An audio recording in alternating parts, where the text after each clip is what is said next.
Western grill fast food. এখানে আজকে এসেছিলাম এই চিকেন সালাদ, চিকেন ললিপপটা খেতে। চিকেন সালাদের সাথে এই চিকেন ললিপপটা অর্ডার করি। চিকেন ললিপপটা আমার খুবই খুবই পছন্দের, আর ওয়েস্টার্ন গ্রিলের চিকেন ললিপপটা বেস্ট হয়। এই চিকেন ললিপপটার প্রাইস ছিল 480 আর ওই চিকেন সালাদটার প্রাইস ছিল 200। সাথে একটা কোন আইসক্রিমও নিয়েছিলাম, এটা 150, বাটারস্কচ ছিল। ওয়েস্টার্ন গ্রিল এখন ধানমন্ডি লাইব্রেরির পেছনে যে স্বপ্ন আউটলেট আছে সেটার ওপরে উপরতলায়, এটা আইডিয়াল কলেজের অপোজিটে। এখানে বাচ্চাদের খেলার জন্য একটা ছোট প্লে জোন আছে, কিছু রাইড আছে।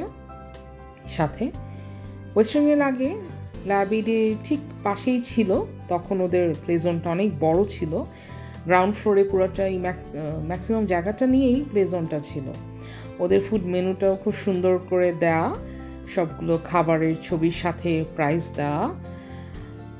আমার ওদের প্রাইসটা একটুই বেশিই মনে হয়, কিন্তু মাঝে মধ্যে যদি ইচ্ছে হয় আমার চিকেন ললিপপটা খেতে আমি এখানে আসি। সাথে একটা ক্লাব স্যান্ডউইচ নিয়েছিলাম, এটার প্রাইস ছিল 330। ক্লাব স্যান্ডউইচ আর চিকেন ললিপপের সাথে একটা কোকো দেয় ওরা। ওদের কলস্লোটার টেস্ট অসাধারণ। আমার ভিডিওটি যদি ভালো লেগে থাকে তাহলে লাইক, কমেন্ট আর শেয়ার করে পাশে থাকুন। ধন্যবাদ সবাইকে।